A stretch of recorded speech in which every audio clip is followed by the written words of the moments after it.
Good morning! Ayan, pauwi na kami. Hinatid lang namin yung aking apo kasi maagang inaya ang lolo na uuwi na siya.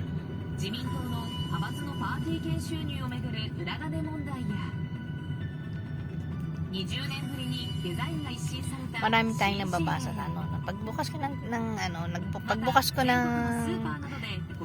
Facebook ko, may nakita ako. Tapos dating OFW, tapos pinalayas ng mga anak at saka ng mga kamag-anak.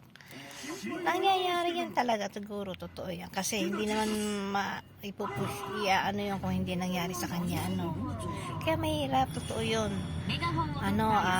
Magtira ka para sa iyo, totoo yun, magtira ka kasi hindi mo alam ang buhay mo diba? Hindi mo alam kung aalagaan ka rin nila, diba?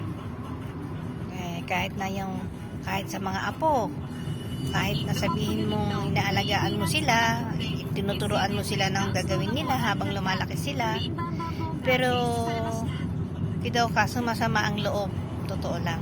Kahit mga anak mo pag sinabihan mo na para sa kanila din naman sinasabi mo, may sasama ang loob, parang ganyan, diba?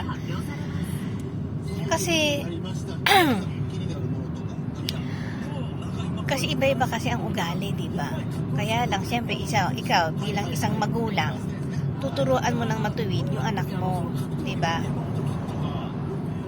Kung ano yung dapat, para paglaki nila, marunong na sila. Kung pupunta man sila sa ibang bahay, marunong silang makisama, diba? Kaya lang, totoo yun. Ang tao,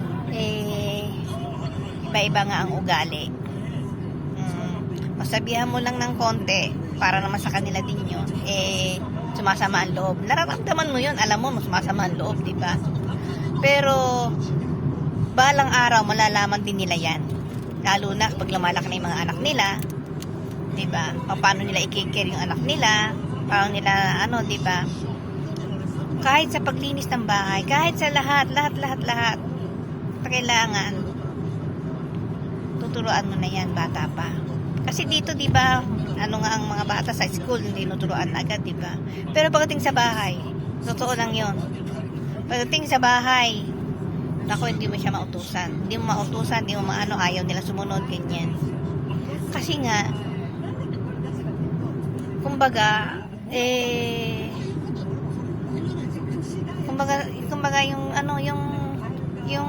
yung kaka-game nila na yan, diba? Pero nung araw, walang ganyan. Takot kami sa mama ko Oo, paalo kami. Totoo lang. Matulog ng tanghali, matutulog. Tulog ng maaga, matutulog. Ganun talaga. Kaya yung ko sa mother ko, nakuha ko.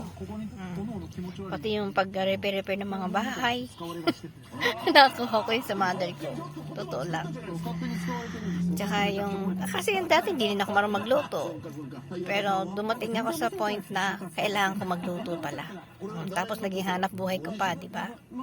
Kaya kung minsan, yung ina-advise ng magulang, isang mo rin yan. Huwag mo sabihin nagtatrabaho ka, huwag mo sabihin pagod ka.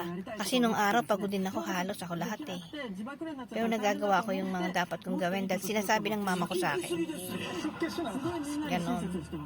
Kaya I love my mother. Totoo.